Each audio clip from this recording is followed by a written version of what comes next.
Bom dia a todos.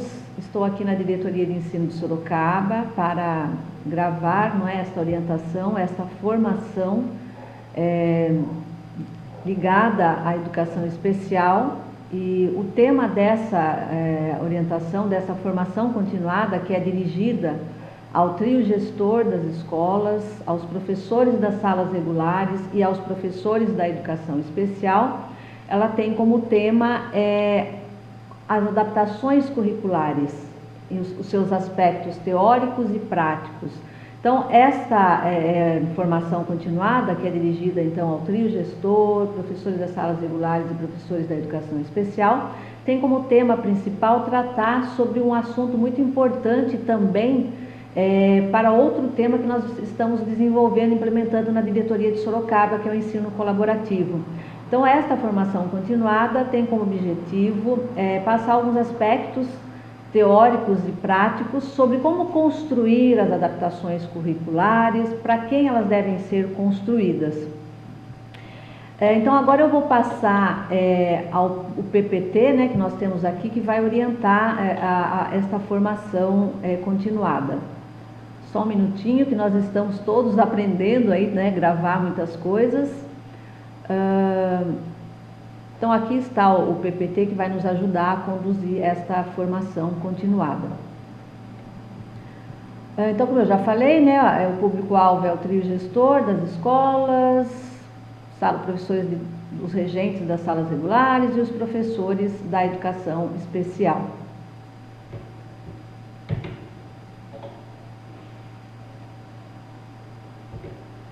A base teórica para esta formação continuada é o livro que eu escrevi no ano de 2020, que está aí a capa. É um livro em formato, ele existe em papel, mas ele também é em formato de e-book.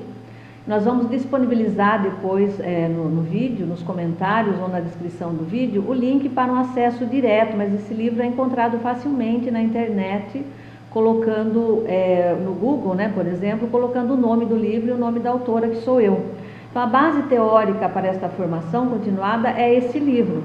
Então, aqueles que se interessarem para se aprofundar um pouco mais nos aspectos teóricos e práticos, eu recomendo que leiam o livro. Até porque esta formação, ela tem um tempo delimitado, ela é curta, então não vai ser possível trazer toda a fundamentação teórica e prática que está no livro. Então, eu recomendo que aqueles que se interessarem num aprofundamento maior sobre o tema adaptações curriculares ou adequações curriculares individualizadas, leiam o livro, ele está disponível no formato de e-book.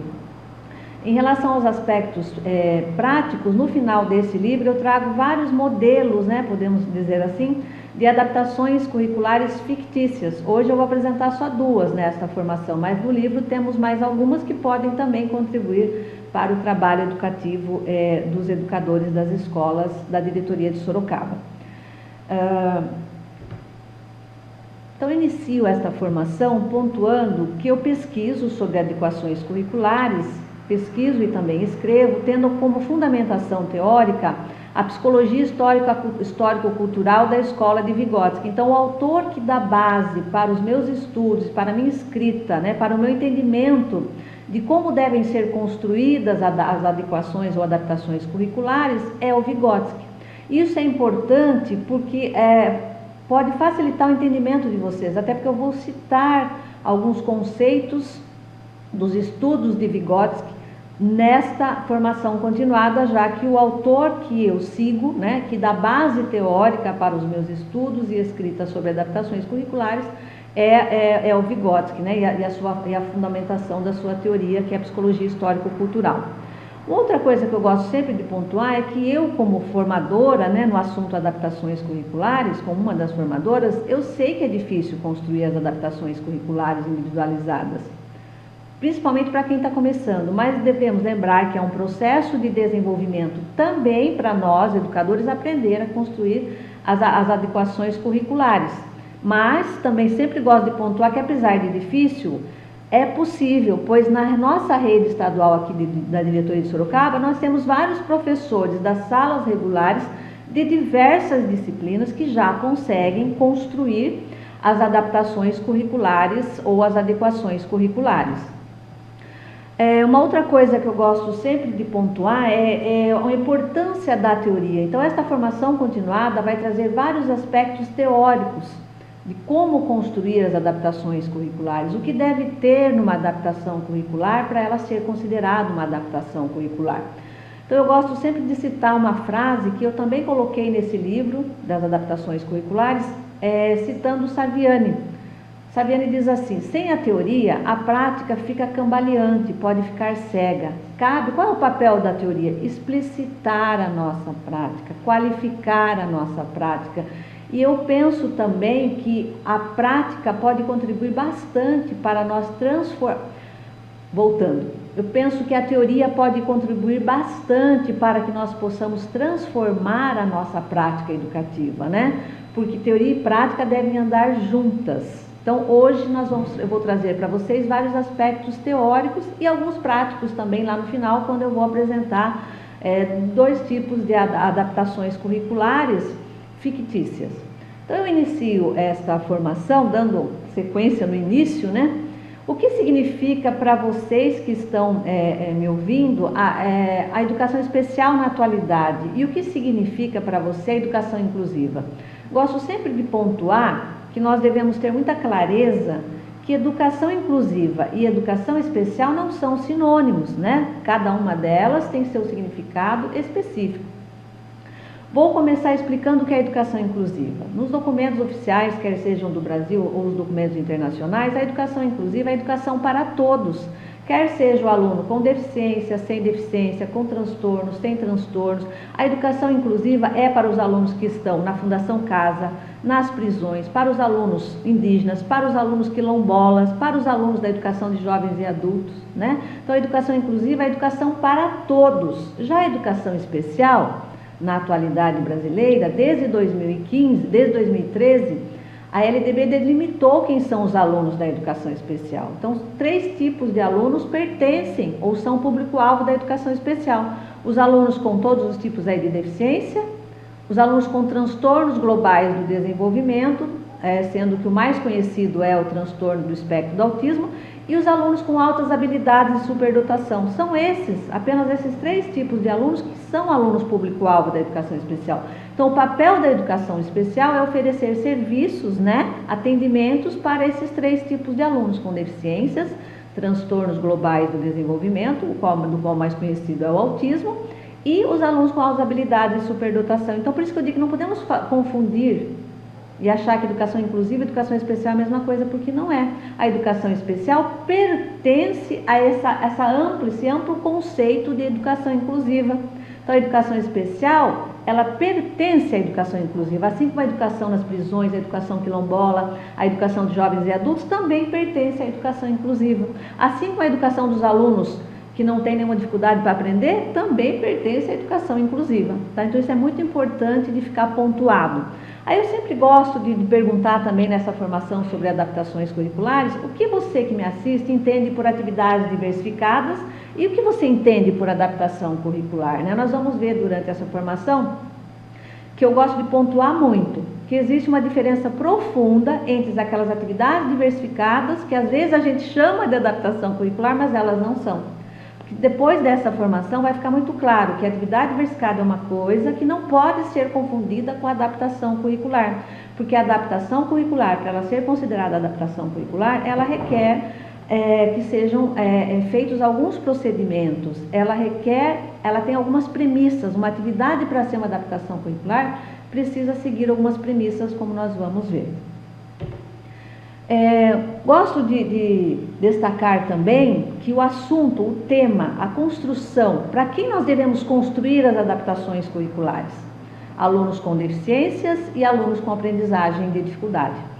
As adaptações curriculares não devem ser pensadas, nem somente construídas para os alunos público-alvo da educação especial. Elas também podem ser necessárias para alguns alunos que não têm laudo, nunca terão, que são alunos que têm dificuldades muito grandes de aprendizagem, alunos que muitas vezes estão no 9º ano, mas que têm conhecimentos apenas de 6º ano, de 5º ano. Haja visto os resultados do IDESP do Estado de São Paulo, que demonstram um número muito grande de alunos em língua portuguesa e matemática, lá na proficiência abaixo do básico. Então, esses alunos que são apontados nos resultados do IDESP como alunos abaixo do básico em português e matemática, muito provavelmente eles precisam de adaptações curriculares, porque eles têm 4, 5 anos de atraso em relação à série em que estão matriculados. Então, isso é uma coisa que precisa ficar muito bem demarcada. As adaptações curriculares não podem ser pensadas apenas para os alunos público-alvo da educação especial, pois muitos alunos que não são público-alvo da educação especial, que nunca terão laudo médico apontando deficiência ou transtorno, eles também podem necessitar, em algum momento, por um ano, por meses, por apenas um mês ou por muitos anos, né, às vezes 2, 3 anos, de adaptações curriculares para poderem acompanhar ou para poderem continuar se desenvolvendo ali na sala de aula. Então, como eu acabei de falar, né, nós temos que tomar muito cuidado ao dizer assim, eu fiz uma adaptação curricular. Muitas vezes, nós educadores fizemos uma atividade diversificada, porque as adaptações curriculares, elas exigem critérios, existem algumas premissas para que ela seja considerada uma adaptação curricular, e outra coisa importante, que elas devem ser feitas somente quando o aluno realmente não consegue acompanhar as atividades que serão realizadas com o restante dos alunos. Então, para construir adaptações curriculares, o que é necessário? Então, eu vou começar a pontuar algumas coisas muito importantes que é necessário a gente conhecer conhecer e refletir sobre antes de começar a construção das adaptações curriculares. É necessário, primeira coisa, uma coisa muito importante, uma premissa fundamental para se construir uma adaptação curricular, é que os professores que vão construir, né, as adaptações curriculares, que nós estamos apontando nas nossas formações continuadas deste ano de 2020, quem deve construir as adaptações curriculares? Os professores regentes, junto com os professores da educação especial. Então, é necessário que esses professores que vão construir as adaptações curriculares dominem profundamente os conteúdos que serão objeto de adequação curricular.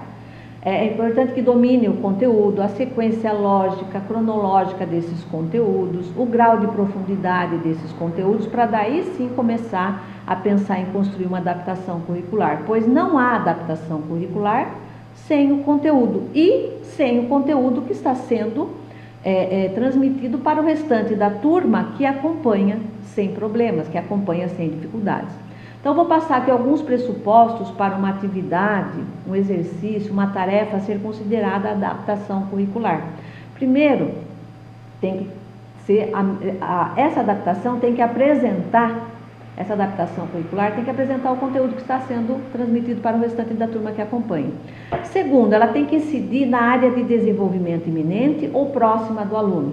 E o que é incidir na área de desenvolvimento iminente ou próxima? Eu costumo usar essa terminologia, área de desenvolvimento iminente ou próxima, porque eu sigo autores de uma linha que traduzem Vygotsky e gostam de utilizar essa nomenclatura. Mas no Brasil, o que é mais conhecido da teoria de Vygotsky é a adaptação curricular. Então, tem que dar um tiro certo, né?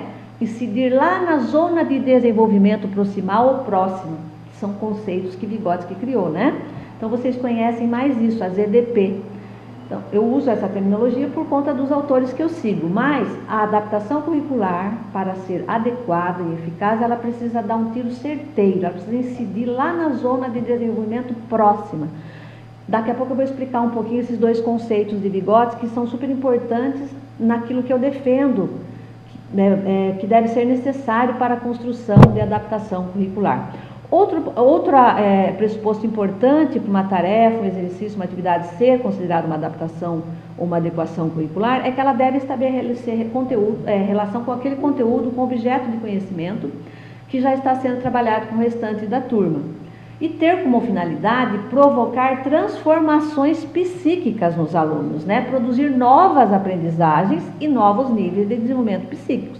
Então, daqui a pouco eu vou pontuar muito isso. Se nós construímos uma adaptação curricular que ficou bonita e tudo mais, mas nosso aluno fez quase de olhos fechados, ou seja, estava muito fácil para ele, né?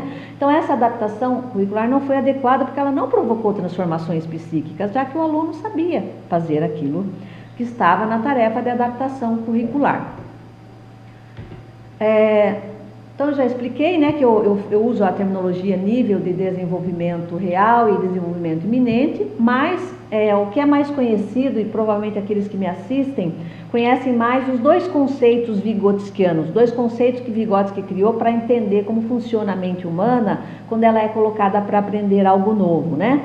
Então, a adequação curricular requer que o professor conheça a zona de desenvolvimento proximal do aluno diante do conteúdo a ser trabalhado na sua disciplina, nas diferentes disciplinas, né? Entenda-se o currículo na rede de ensino, bem como não só o currículo adotado, os livros didáticos, né? Quando eu falo currículo, eu estou falando dos livros didáticos, do currículo que uma rede possa ter, que é o caso da Rede Estadual Paulista, que tem o currículo próprio, né? Então, para que o professor comece a pensar na adaptação curricular, na construção de uma adaptação curricular, ele primeiro precisa saber qual é a zona de desenvolvimento real do seu aluno, que é o conceito vigotskiano, e qual é a zona de desenvolvimento proximal do aluno.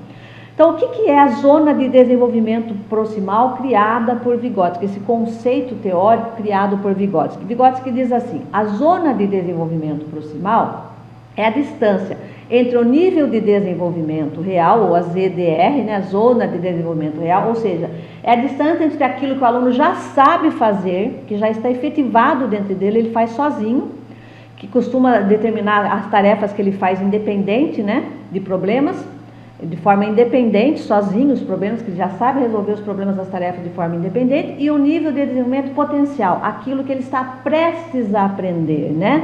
Determinado através da solução de problemas ou tarefas, quando ele tem a mediação, a orientação de um companheiro mais capaz, né? Psiquicamente mais desenvolvido, né? Então, para construir adaptação curricular, é necessário que os professores, o trio gestor, os professores, né, da sala de recursos, os professores regentes, primeiro dominem bem esses dois conceitos vigotskianos, da teoria de Vygotsky. Conhecer a zona de desenvolvimento real dos alunos, ou a área de desenvolvimento real, é aquilo que os alunos já sabem fazer. Antes de eu construir uma adaptação curricular, eu preciso saber o que o meu aluno já sabe fazer sozinho. Para eu pensar numa tarefa de adaptação curricular, que terá um conteúdo, o conteúdo da turma, que vá ao encontro, que vá dar um tiro certeiro na próxima possibilidade de aprender do aluno, que é a zona de desenvolvimento proximal, né? Então, sem conhecer isso, penso que fica difícil construir uma adaptação curricular adequada, porque se eu não conheço aquilo que meu aluno já sabe fazer sozinho, se eu não conheço qual é a próxima possibilidade dele aprender diante do conteúdo que eu vou colocar na adaptação curricular, eu posso construir, primeiro, uma adaptação curricular que vai incidir na zona de desenvolvimento real dele, ou seja, naquilo que ele já sabia, então não foi eficaz, porque não vai produzir desenvolvimento, já que ele sabia fazer sozinho. E muitas vezes, por eu não conhecer direito nem a zona de desenvolvimento real, aquilo que o aluno já domina, e nem a próxima possibilidade que ele está próximo de aprender, eu posso construir uma adaptação curricular que meu aluno não vai conseguir resolver, nem mesmo com a minha ajuda de educador, de professor. Então, essa adaptação curricular, quando ela ficou tão difícil para o aluno que ele não consegue, mesmo sob a orientação, a mediação do professor, também não atingiu a zona de desenvolvimento proximal. Pode ter atingido zonas que o aluno ainda não tem condições naquele dia. Então, por isso que é muito importante conhecer a zona de desenvolvimento real do aluno naquele dia, naquele momento, diante daquele conteúdo. E conhecer a próxima possibilidade de aprender do nosso aluno. A próxima, não saltos mortais em zonas de desenvolvimento que ele ainda não tem condições, né? Para daí sim construir uma adaptação curricular adequada. Segundo Vygotsky, um ensino que se organize até uma etapa do desenvolvimento já efetivado, ou seja, que vai incidir lá na zona de desenvolvimento real, aquilo que ele já sabe fazer sozinho, é ineficaz do ponto de vista do desenvolvimento geral da criança. Nós, educadores, devemos sempre refletir coletivo e individualmente se não estamos fazendo atividades, tarefas aos alunos que são mais do mesmo, ou seja, trocando 6 por meia dúzia, trocando às vezes o enunciado da questão e o nosso aluno, né, faz tudo sozinho.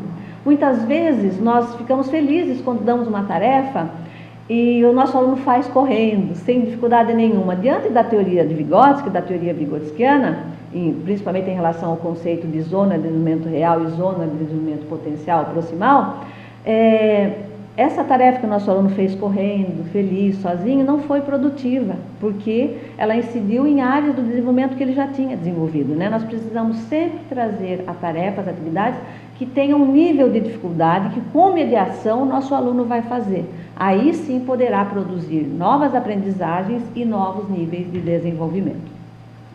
Aí eu trouxe aqui, eu gosto sempre de trazer esse exemplo bem simplista, né, de como a gente pode identificar a área de desenvolvimento real, ou a zona de desenvolvimento real e a zona de desenvolvimento proximal. Então eu trouxe um exemplo aqui de um determinado momento aí, com o conteúdo de matemática, adição, né? Mas os professores das outras diversas disciplinas devem aprender a identificar aquilo que o aluno já sabe naquele momento que eu vou passar determinado conteúdo e aquilo que ele está próximo a aprender. Qual é a sua zona de desenvolvimento real? Aquilo que ele já sabe e aquilo que ele está próximo a se desenvolver. Qual é a sua zona de desenvolvimento próxima, iminente, potencial, a que está por vir logo ali, né? Então eu trago esse exemplo aqui. Digamos que numa sala, né, com 30 alunos, a professora passou essa continha aqui de adição que não tinha reserva, né? Não precisava subir nada e tudo mais sem reserva. Aí os 30 alunos da sala acertaram, fizeram certinho, né? 2 mais 3, 5, 1 mais 4, 1 mais 3, 4. 45 era o resultado correto. Então a professora de matemática, ao olhar para essa primeira continha, que é o conteúdo aí de adição, né? Ela vai então observar que para os 30 alunos da sala, fazer essa continha já é algo da sua zona de desenvolvimento real. É algo que eles já dominam, é algo já efetivado para eles. Aí ela tem na sala 4 alunos que ela sabe que já tem um pouco mais de dificuldade na adição. Então ela passa, sabendo já que a classe toda domina essa continha sem reserva, ela vai passar outra que exige lá um conhecimento maior já do mesmo conteúdo que a adição. Por isso que eu digo, é importante o professor conhecer o conteúdo, né? Sua ordem lógica, cronológica, os níveis de profundidade de cada conteúdo. Então ela passou essa continha, os 26 alunos que não têm dificuldade já na adição com reserva e tudo mais, fizeram certinho, né? Mas os 4 alunos que ela sabia já que tinha dificuldade, fizeram isso que é muito comum quando eles ainda não dominam, né, a adição com reserva. Colocaram 8 mais 9, 17, 2 mais 4, 6. Então a professora, ao olhar o que esses 4 alunos que têm dificuldade na adição com reserva fez, ela vai dizer assim: para esses 4 alunos, esse resultado que eles colocaram significa que eles ainda não dominam plenamente a adição com reserva. Eles precisam de mediações, porque essa atividade, né, de adição com reserva para os 4 alunos está na sua zona de desenvolvimento proximal. Quando eles colocam lá 8 mais 9, 17, 2 mais 4, 6, não sabem ainda fazer a reserva, significa que é ali que precisa ser trabalhado. Ali é a próxima zona de desenvolvimento desses 4 alunos. E para os 26 que acertaram, também já é efetivado. Significa que eu preciso dar algo um pouquinho mais difícil para os 26 que sabiam fazer a primeira continha e a segunda. E para os 4, o professor precisará fazer mediações, porque esse resultado que eles colocaram aí, de 617, que ainda não sabem fazer a adição com reserva, significa que essa é a zona de desenvolvimento proximal. É aí que eu tenho que construir tarefas para que esses alunos possam se desenvolver, aprender, e aí eu apresentar um novo nível de dificuldade aí no conteúdo adição.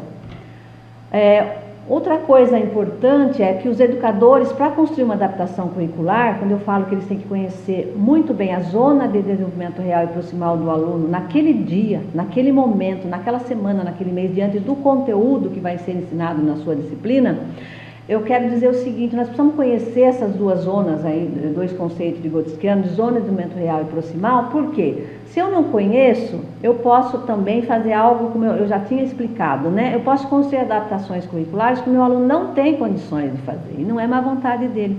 Significa, quando eu construo uma adaptação curricular, que meu aluninho, nem com ajuda, que é do mediador privilegiado, é o professor, consegue fazer, significa que eu dei saltos mortais em zonas de desenvolvimento que estão por vir, mas que estão muito distantes. A zona de desenvolvimento proximal é a próxima, né? Então é muito importante que eu conheça os 2 conceitos de Gotskiano. O que meu aluninho já sabe, né? Olha, por exemplo, esse aluninho, ele está no degrauzinho 1. No degrauzinho 1, já segurando lá o 2 e o 3, né?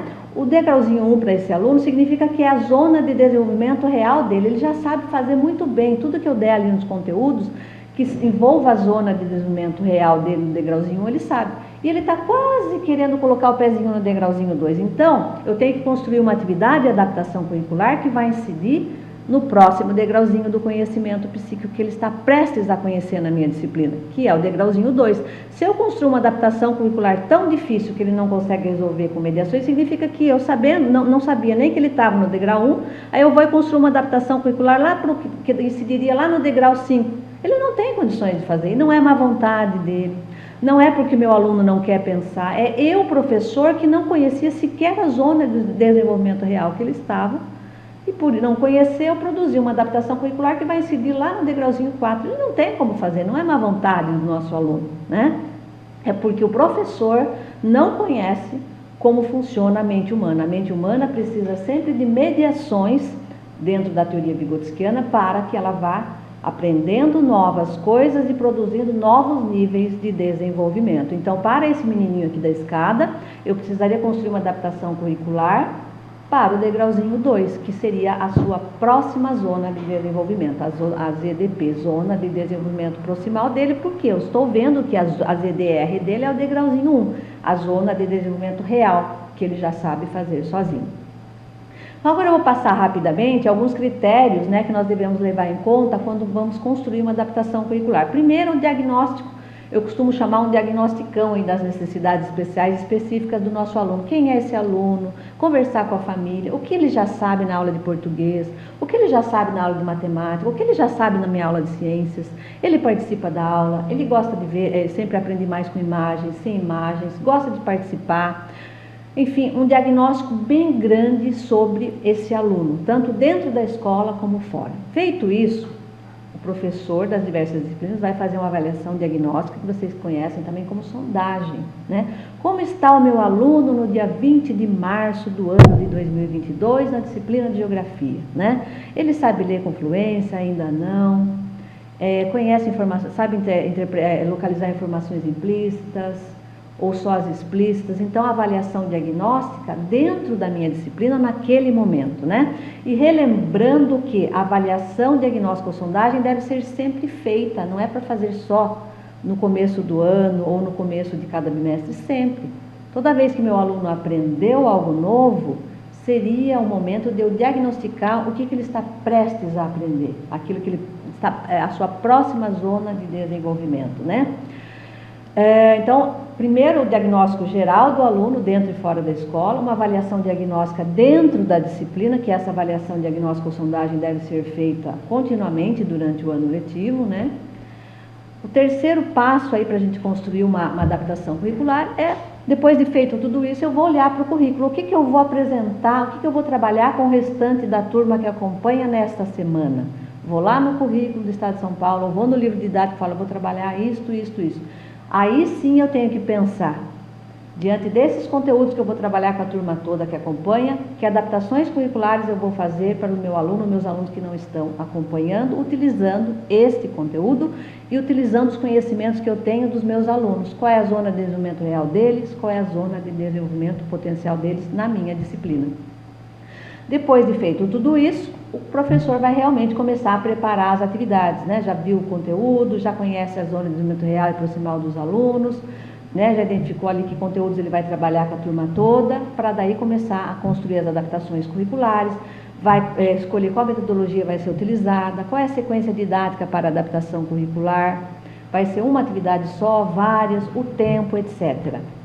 Depois vai aplicar a adaptação curricular, junto ao aluno que necessita dela, e esse é um momento privilegiado para o professor, enquanto o mediador principal ali do aluno, verificar, né, se a adaptação curricular foi eficaz, se ela não foi muito fácil, se ela foi muito difícil, para ele fazer revisões, né, reorganizar as próximas adaptações curriculares. Vai observar se o aluno, com a mediação, conseguiu resolver, quais foram os caminhos que o aluno usou para resolver a atividade, o exercício, a tarefa de adaptação curricular, e é o momento então que ele vai observando tudo isso, ver o que precisa ser reajustado, revisto para a construção das próximas adaptações curriculares. Outra coisa importante é quando a gente fala que um aluno, vamos dizer que um aluno lá da nossa escola precisou de adaptação curricular por um bimestre inteiro ou por um semestre inteiro. É evidente que se esse aluno precisou de adaptações curriculares o bimestre inteiro, o semestre inteiro, quando chegar o momento da avaliação com o resto da turma, eu preciso também construir avaliações adequadas, adaptadas para esse aluno, levando em conta, na hora de construir a avaliação, as atividades de adaptação curricular que ele fez, né? E lembrando também que é uma defesa minha, que a avaliação é mais um momento para o nosso aluno aprender, né? Então, essa concepção de avaliação é muito importante. Temos que fazer uma avaliação que possa contribuir para que os nossos alunos aprendam algo novo também no dia da avaliação, né? E que possam se desenvolver também. E um outro momento, um outro passo é o número 7, é preciso registrar, né? Preciso que nós construamos nas escolas registros de documentações pedagógicas referentes às adequações ou adaptações curriculares que foram feitas por todos os professores, né?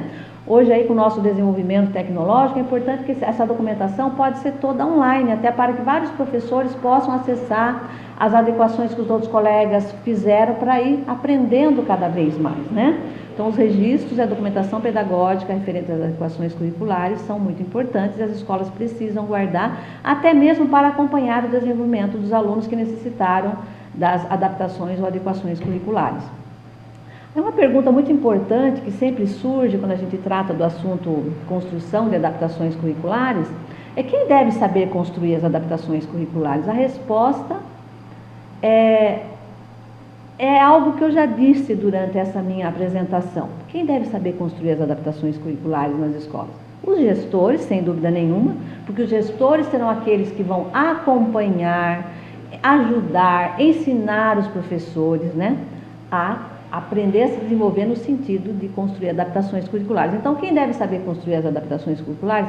Todos os gestores das escolas, todos os professores, quer sejam professores das salas regulares, que veja bem quanto tempo o professor da sala regular passa com o nosso aluno público-alvo da educação especial, um tempo grande. Então, os professores das salas regulares precisam aprender a construir as adaptações curriculares, construí-las e aplicá-las, né?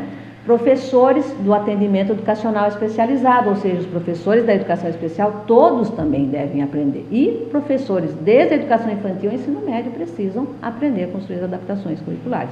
Onde houver conteúdo, objeto de conhecimento a ser ensinado e muitas dificuldades para o aluno acompanhar o restante da turma, poderão ser feitas adaptações curriculares. Uma outra coisa que eu gosto de pontuar bastante, por que esse trabalho de construção de adaptações curriculares é um trabalho colaborativo entre gestores, professores regentes e professores da educação especial? E olha o papel importantíssimo dos professores das salas regulares. Os professores especializados, ou seja, os professores da educação especial, podem e devem ajudar, colaborar com os professores das salas regulares quanto aos aspectos didáticos, etc., para a construção das adaptações curriculares. Devem ajudar, sem dúvida nenhuma, colaborar, né? Porém, é preciso sempre lembrar que os professores da educação especial, eles não possuem, a maioria deles, salvo uma exceção mínima, eles não têm formação em química, em biologia, em física, em ciência, história, geografia, filosofia, sociologia. Então, como é que eles podem construir sozinho uma adaptação curricular para você, professor de química, ou você, professor de filosofia, utilizar na sua aula de química ou filosofia? Não dá, porque eu já falei bem no começo, um pressuposto fundamental para construir uma boa, uma adequada adaptação curricular é dominar o conteúdo que vai ser objeto de uma adaptação curricular, né? De uma adequação. Então, por isso que os professores da educação especial podem e devem, é papel deles, ajudar na construção da adaptação curricular. Mas olha o destaque que eu dei para o professor de cada disciplina, porque é ele que domina os conteúdos, ele que fez a licenciatura em Biologia, em Química, em Sociologia, em Ciências, História e Geografia. Então, é ele que conhece a ordem lógica, cronológica, a profundidade dos conteúdos, né? Então, por isso que é muito importante esse trabalho colaborativo na construção das adaptações curriculares. Então, a colaboração dos gestores, professores das salas regulares e professores da educação especial. Quanto mais se sabe, né, outro pressuposto fundamental na hora de construir e aplicar as adaptações curriculares. Quanto mais se sabe sobre os níveis de desenvolvimento reais dos alunos, ou seja, aquilo que eles, as EDP, né? As EDR, desculpa, quanto mais se sabe sobre os níveis de desenvolvimento, a zona de desenvolvimento real dos alunos, as EDP, ou seja, quanto mais se sabe aquilo que eles já dominam ali naquele dia diante daquele conteúdo e sabem fazer sozinhos, e quanto mais se sabe sobre o conteúdo a ser ensinado, mais eficazes poderão ser as adaptações curriculares, né? Porque quando eu sei muito bem qual é a zona de desenvolvimento real, aquilo que o meu aluno já domina, eu vou pensar, se ele já domina isso, o próximo passo desse conteúdo é que ele vá dominando isso. Então, aí eu construo uma adaptação curricular que vai incidir sobre a ZDP, a próxima zona de desenvolvimento do aluno. Por isso não basta fazer um diagnóstico no começo do semestre, né, do bimestre. A sondagem individual tem que ser repetida ao longo do ano, porque se meu aluno vai aprendendo através das adaptações curriculares, aquilo que era zona de desenvolvimento proximal ontem ou na semana passada, já que ele aprendeu, se torna zona de desenvolvimento real. Portanto, aí, aquilo que eu não posso continuar batendo na tecla da zona de desenvolvimento real, tem que ir aumentando os níveis de dificuldade das adaptações curriculares, né? Então agora estamos já quase encerrando esta formação. Eu trouxe aqui dois exemplos ou modelinhos, né, de adaptações curriculares fictícias, tá? Esses dois modelinhos tem lá no livro que eu indiquei para vocês no começo, e no livro tem outros modelinhos de adaptações fictícias, né? Só para a gente agora então tentar fazer uma conexão entre teoria e prática. Então imaginemos que estamos diante de um quarto ano do ensino fundamental, aula de ciências. Imaginemos duas salas de aulas, né, numa determinada escola, quarto ano do ensino fundamental, tem duas professoras do quarto ano e precisam trabalhar naquela semana o componente curricular de ciências com o conteúdo, né, o objeto de conhecimento é fotossíntese. Nas duas turmas, existem dois alunos matriculados e frequentando que não estariam conseguindo acompanhar o restante da turma. Desses dois alunos, um deles teria o transtorno do espectro do autismo, né? Estaria em processo de alfabetização, conseguindo escrever com dificuldades palavras simples, ou seja, sem sílabas complexas, e ele precisa muito do apoio das letras móveis ou de outro tipo de material concreto. E o outro aluno não teria deficiência, não tem síndrome nenhuma, nem transtorno, mas está muito atrasado em relação à turma, não consegue acompanhar. E também estaria em processo de alfabetização. Só que esse aluno já está um pouquinho mais avançado, porque ele consegue ler e escrever palavras simples, né? Sem sílabas complexas, mas não precisando muito, esse já precisa bem menos do apoio de materiais complexos, né? Então, ele está um pouquinho mais avançado no processo de alfabetização, porque ele não precisa tanto do apoio de materiais, corrigindo aqui, materiais concretos. Já o nosso primeiro aluno, que tem o autismo, ele precisa ainda, né, de muito apoio dos materiais concretos. Esse outro aluno que não tem deficiência nem transtorno, ele está um pouquinho mais adiantado que o outro aluno, né? Porque ele já não precisa tanto de apoio de materiais concretos. Na sequência, vamos observar 3 atividades, então, que as duas professoras teriam colocado nas salas de aula diferentes para esses dois alunos. Que elas aplicaram, então, essas 3 atividades para esses dois alunos que não acompanham. Após as explicações sobre o que ela deu sobre fotossíntese, passou até um vídeo sobre fotossíntese para a sala toda, né? Para responder quais são atividades diversificadas e quais são adaptações curriculares. Então, imaginemos essas duas professoras, ensinaram o conteúdo de fotossíntese e trouxeram atividades para esses dois alunos. E a pergunta é, as atividades que vão vir na sequência são adaptações curriculares ou atividades diversificadas? Então, uma das professoras, lembram que eram duas professoras de ciências trabalhando com fotossíntese, uma das professoras trouxe para esses dois alunos que nós trouxemos aí, traçamos um breve perfil para vocês, trouxe para esses dois alunos que estão em processo de alfabetização essa atividade. Tem ali as frutas, uma lista, tudo mais, escreva o nome de todas as frutas. Lembrando que a aula era de fotossíntese. Eu pergunto para vocês, essa atividade que a professora na aula de ciências fotossíntese no quarto ano trouxe para os dois alunos com dificuldade, é uma atividade ou uma tarefa de adaptação curricular ou é uma atividade diversificada? É uma atividade diversificada porque, veja bem, escrever o nome das frutas não tem nada a ver com o conteúdo ali, fotossíntese, né? Então, não tem nada a ver, embora esteja ajudando no processo de alfabetização, supostamente, não é uma atividade diversificada, não é uma atividade de adaptação curricular, porque não tem o conteúdo da turma que é fotossíntese. Portanto, essa atividade não pode ser chamada de adaptação curricular, porque ela é uma atividade diversificada. Aí, digamos que a outra professora, pensando nesses dois alunos, no perfil traçado desses dois alunos, conhecendo, né, que esses alunos estão no processo de alfabetização, conhecendo a zona de desenvolvimento real e proximal deles, ela trouxe essa atividade.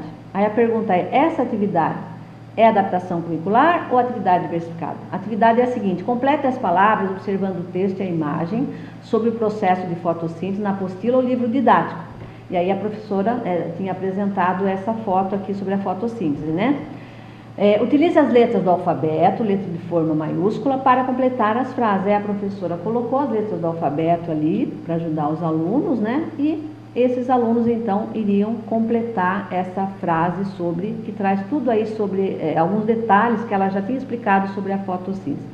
Então eu pergunto, essa atividade aqui é uma adaptação curricular ou uma atividade diversificada? Essa é uma adaptação curricular, por quê? Fez duas coisas: está ajudando no processo de alfabetização desses alunos e ainda trouxe o conteúdo da aula, que era fotossíntese. Então essa atividade é uma adaptação curricular.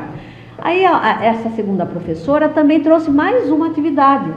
Vamos ver se essa atividade é uma adaptação curricular ou uma atividade diversificada para esses dois alunos. Para realizar essa tarefa, observe a imagem sobre o esquema da fotossíntese, que ela já tinha explicado na aula para a classe toda, e encontre no caça-palavra, que eu já vou passar aqui para vocês, elementos que a fotossíntese necessita para acontecer. E esse aluno vai ter repertório porque ele participou da aula, a professora deixou ele participar, assistiu o vídeo na roda de conversa. Então ele vai ter repertório para conseguir fazer essa tarefa. No processo da fotossíntese, a planta libera uma substância que é um gás fundamental para a respiração dos seres vivos. Encontre esse gás no caça-palavra, né? Observem aí a letra que a professora usou para construir essa adaptação curricular, já que os alunos não estão, né, ainda estão no processo de alfabetização. E aí aqui no caça-palavras o aluno vai conseguir encontrar as palavras que foram trabalhadas na aula, né? Gás carbônico, oxigênio, né? Luz solar e tudo mais, porque ele vai ter repertório e, precisando de mediação, será muito bom. É importante que o aluno precise de mediação para resolver essa atividade, porque se ele precisa de mediação, significa que a adaptação curricular está sendo adequada. Se ele faz de olho fechado, correndo sozinho, a adaptação curricular foi fácil, portanto incidiu na zona de desenvolvimento real. Relembrando que a adaptação curricular adequada, eficaz, tem que atingir a zona de desenvolvimento proximal. Ou seja, o aluno sempre tem que ter uma dificuldadezinha, mas que com mediação ele vai conseguir fazer. Agora eu vou dar um outro exemplo, né, de adaptação curricular numa aula de filosofia do ensino médio, né? É mais uma adaptação curricular fictícia. Então imaginemos, né, no segundo ano do ensino médio, o conteúdo é racismo. O objetivo da aula seria estabelecer uma discussão sobre o racismo. São alunos do segundo ano do ensino médio e nessa turma tem dois alunos que não conseguem acompanhar a turma. E o professor de filosofia sabe, conhece esses alunos. Então imagine um professor de filosofia que ministra aula no segundo ano do ensino médio para uma turma de 42 alunos. Nessa turma existem dois alunos que apresentam dificuldades para acompanhar o restante da turma. Um desses dois alunos tem TEA, né, tem o transtorno do espectro do autismo, e o outro não tem deficiência nenhuma, nem síndrome nenhuma, nem transtorno. Mas o professor de filosofia sabe que nessa aula sobre o racismo, ele vai precisar fazer duas adaptações curriculares. Uma para o aluno que tem autismo, levando em conta as suas condições, a sua zona de desenvolvimento real e proximal, e outra para o aluno que não tem transtorno nem deficiência nenhuma, mas que também não consegue acompanhar e vai construir uma atividade diferente de adaptação curricular para esse aluno, porque ele, apesar de não acompanhar a turma, ele já está bem mais desenvolvido do que o aluno que tem o transtorno do espectro do autismo. Esse hipotético professor de filosofia já sabe construir as adaptações curriculares e também tem estudado, né, sobre a alfabetização, letramento, para ajudar a fazer mediações com os alunos que ainda não estão alfabetizados. O aluno que teria o transtorno do espectro do autismo e está em processo de alfabetização, olha um perfil aí bem breve desse aluno. Consegue escrever e ler palavras simples, né, sem sílabas complexas, mas precisa sempre do concreto para olhar, manipular. Já o outro aluno que não tem deficiência, síndrome ou transtorno, sabe ler e escrever de forma rudimentar. Portanto, ele sabe já ler e escrever, mas tem dificuldade para interpretar textos, apresenta dificuldade para escrever com coerência e coesão, mas está psiquicamente mais desenvolvido já do que o aluno com TEA. Esse último seria um aluno que apresentaria atrasos de 3 ou 4 anos em relação ao restante dos alunos, ou seja, podemos dizer que é um aluno que estaria no nível abaixo do básico, esse segundo aluno, né? Então, o objetivo da aula é estabelecer uma relação, uma discussão, né, sobre o racismo. Então, as atividades que seguem teriam sido aplicadas para o restante da turma toda, que não tem dificuldade nenhuma, né? Alunos que não têm deficiência nem dificuldade. Olha o que estava lá na apostila como atividade sobre o racismo para os alunos que acompanham e que não vão precisar de adaptação curricular. Cite 2 causas do racismo, cite 3 tipos de racismo, manifestações de racismo, porque o racismo não é um problema exclusivamente brasileiro, tem que escrever 15 linhas. Cite uma lei brasileira que trata sobre o racismo e explique com suas palavras, fazendo apontamentos críticos sobre a sua materialização ou não na realidade. Por que existe uma lei sobre o racismo e muitas vezes ela não se aplica na realidade, ela apresenta problemas, né? Então, essas 4 atividades estariam na apostila ou no livro didático. Percebe que são atividades que foram apresentadas para alunos que não têm dificuldade nenhuma, portanto que não precisam de adaptações curriculares, né? E todas essas perguntas, os alunos teriam repertório para responder, os alunos que acompanham, né? Porque o professor trabalhou as causas do racismo, passou um vídeo sobre manifestações do racismo, explicou porque o racismo não é um problema somente brasileiro, abriu uma roda de conversa, todos os alunos participaram, citou uma lei brasileira do racismo, discutiu com os alunos, então os alunos têm repertório para responder as questões e os alunos que vão precisar de adaptação curricular, que são aqueles 2 nossos aluninhos lá do ensino médio na aula de filosofia, o aluno que tem TEA e o outro que não tem, nem deficiência nem síndrome, também tem repertório porque eles participaram a aula inteirinha, né? Aí agora as atividades que seguem seriam atividades de adaptação curricular para o aluno que tem o transtorno do espectro do autismo, porque o professor de filosofia sabe que a mesma adaptação curricular para o aluno que tem o autismo e para o outro que já está mais adiantado psiquicamente não pode ser eficaz, né? Porque o aluno que tem o transtorno do espectro do autismo ainda tem um desenvolvimento psíquico que é menor que o aluno que não tem o transtorno do espectro do autismo, né? Então, psiquicamente, o aluno que não tem transtorno do espectro do autismo, que também precisa de adaptação, tem um nível de desenvolvimento psíquico, ou vários, à frente do aluno com autismo. Então, ele construiu adaptações curriculares. Uma para o aluno que tem transtorno do espectro do autismo, que é esta, e outra para aquele que não tem o transtorno do espectro do autismo. Então, esta é para o aluno que tem o transtorno do espectro do autismo. Então, olha lá o que o professor fez. Por que isso é uma adaptação curricular? Porque está tratando do racismo. Leia as palavras da tabela abaixo e circule as 7 que se relacionam com o tema racismo, discutido em aula, e escreva nas linhas abaixo. O professor também deixaria à disposição desse aluno imagens que representam as 7 palavras, porque ele precisa do apoio visual, né?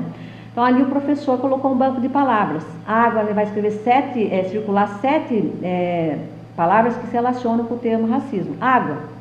O menino não vai circular água porque ele teve repertório para ver que não. Asiáticos, ele vai circular porque o professor falou que os povos asiáticos também sofrem racismo. Cadeira, ele não vai circular. Amigo, não. Marginalização, ele vai circular. Escravidão, negros, vai circular. Caderno, céu e calor do aluno não vai circular. Óculos, ele não vai circular. Preconceito, ele vai circular. Mesmo que seja com mediação, porque se a adaptação curricular foi correta e eficaz, ele vai precisar de mediação. Então, o professor sempre vai estar falando, você vai assinalar água? Água tem a ver com o tema racismo que nós discutimos? Daí o aluninho já vai refletir dizendo não. Então, essas mediações serão necessárias. Índios, ele vai, porque o professor comentou que os índios também sofrem preconceitos, algum tipo de racismo, né? Bolacha, não. Nazismo, sim, que o professor citou nazismo. Lápis, não, né? E aí deu uma segunda atividade para o aluno. Utilizando o alfabeto móvel, escreva 2 frases sobre o racismo. Então, foi discutido, né, durante a aula, o professor pediu para os alunos citarem várias frases sobre o racismo. Então, esse aluno, apesar de ter dificuldade, ele tem repertório e vai precisar de mediação, mas vai conseguir, com a mediação do professor, escrever 2 frases sobre o racismo, né? Então, essas 2 atividades para o aluno que tem o transtorno do espectro do autismo são atividades de adaptação curricular, que também estão levando em conta que esse aluno está no processo de alfabetização. Agora, a atividade que segue foi feita pelo professor de filosofia para o aluno que não tem deficiência, não tem síndrome ou transtorno, mas é um aluno que precisa de adaptação curricular porque ele está 4, 5 anos em atraso em relação à turma do 2º ano do ensino médio, ou seja, é um aluno provavelmente que está no nível abaixo do básico de proficiência, né? Então, esse aluno teria participado com a turma toda, em todos os momentos da aula, o menino que tem um transtorno do espectro do autismo, somente no momento da realização das atividades que o professor de filosofia vai entregar a sua atividade de adaptação curricular individualizada. O aluno faria com o restante da turma a atividade 1 e 2. O professor, conhecendo a zona de desenvolvimento real e proximal desse aluno, que não tem deficiência nem transtorno, ele olhou lá para a atividade da turma toda e disse assim: a atividade 1 e 2 com a minha mediação eu não vou adaptar, porque ele consegue.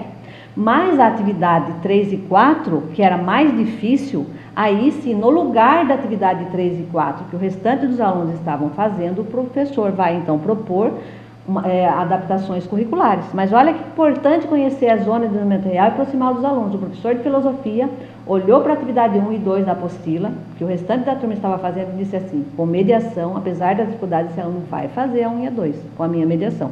Já a 3 e 4, por ele ter dificuldade de interpretação, né, e tudo mais, ele vai precisar fazer uma adaptação curricular em relação a 3 e 4. Vamos ver qual é a 3 e 4? Então o professor considerou que esse aluno que não tem deficiência nem transtorno conseguiria citar 2 causas do racismo e conseguiria citar 3 tipos de manifestações de racismo. Mas a 3 era difícil, porque tinha que escrever 15 linhas, porque o racismo não é um problema exclusivamente brasileiro, e tinha que discutir, né, fazer apontamentos críticos na 4, porque às vezes a lei, mesmo a lei brasileira, né, do racismo existindo e tudo mais, ainda temos problemas de racismo e tudo mais, né? Então a 3 e 4 era muito difícil para esse aluno, então aí ele fez adaptações curriculares para esse aluno só na tarefa 3 e 4 que o restante da turma estava fazendo. Então vamos ver o que esse professor propôs, né, como adaptação curricular da atividade 3 e 4 que o restante da turma que acompanha consegue fazer, né? Então, diante das explicações sobre o racismo e com a ajuda do banco de palavras, responda a seguinte questão: por que ninguém nasce racista, né? Então aí tem o banco de palavras, né? Aí o professor tinha comentado que ninguém nasce racista porque o racismo é uma construção social, né? As pessoas se tornam racistas durante a vida em sociedade. Então aqui vai responder, porque o racismo não é natural, né? É uma construção histórica e social, né? Então, o que o professor tinha explicado, o racismo não é algo natural, né? Nós nos tornamos racistas, né, na vida social, né? Então, o racismo é uma construção social e histórica. E o aluno teria repertório, porque tem um banco de palavras, e tudo isso foi discutido e o professor fará mediações para que ele consiga responder a tarefa 3, que foi adaptada lá do livro, né? Escreva 3 frases racistas, né? Então aqui o aluno conseguiria também resolver essa questão 4 que foi adaptada, porque teria repertório e necessitando de relembrar quais frases racistas foram citadas ou uma ajuda para refletir quais frases podem ser racistas, o professor faria a mediação, né? Então, eu encerro aqui esta formação continuada sobre adaptações curriculares, desejando que ela possa contribuir com o trabalho educativo de todos os gestores das escolas estaduais de Sorocaba, com todos os professores regentes das diversas disciplinas, né, nas salas de aulas regulares, e com os professores da educação especial. Então, aqui deixo as referências bibliográficas que eu utilizei, né? Utilizei alguns artigos também que eu já tinha escrito, né? Adaptação curricular, o que é, por que, para quem, que está numa revista aí da UFSCar, a revista Educação Básica. São 2 artigos, né? E o livro que eu já havia falado lá, que deu base para toda essa formação continuada de hoje, que é o livro que eu escrevi em 2020, que já foi falado lá no início, e trouxe também a Luísa Martins, que é uma grande intérprete, né? Tradutora e pesquisadora de Vygotsky aqui no Brasil, que ela trata aí no livro aí sobre zona de desenvolvimento real e proximal, que ela usa outros termos, né, mas o mais conhecido no Brasil é os 2 conceitos vigotskianos que foram tratados aqui, zona de desenvolvimento real e proximal. Então o livro da Martins é um livro que eu recomendo muito, né, o desenvolvimento do psiquismo e a educação escolar. Fica aí então essas referências bibliográficas para vocês. Então, desde já agradeço e volto a desejar, né, que este vídeo que é uma formação continuada, possa contribuir com o trabalho educativo de todos aqueles que me assistiram. Então, estou encerrando, aprendendo também a gravar sozinha hoje. Olha como a gente vai se desenvolvendo, né? Então, agora eu vou encerrando esta formação continuada, desejando então que possa ter sido produtiva e possa contribuir com o trabalho educativo de todos nas nossas escolas. Até uma próxima e um grande abraço a todos.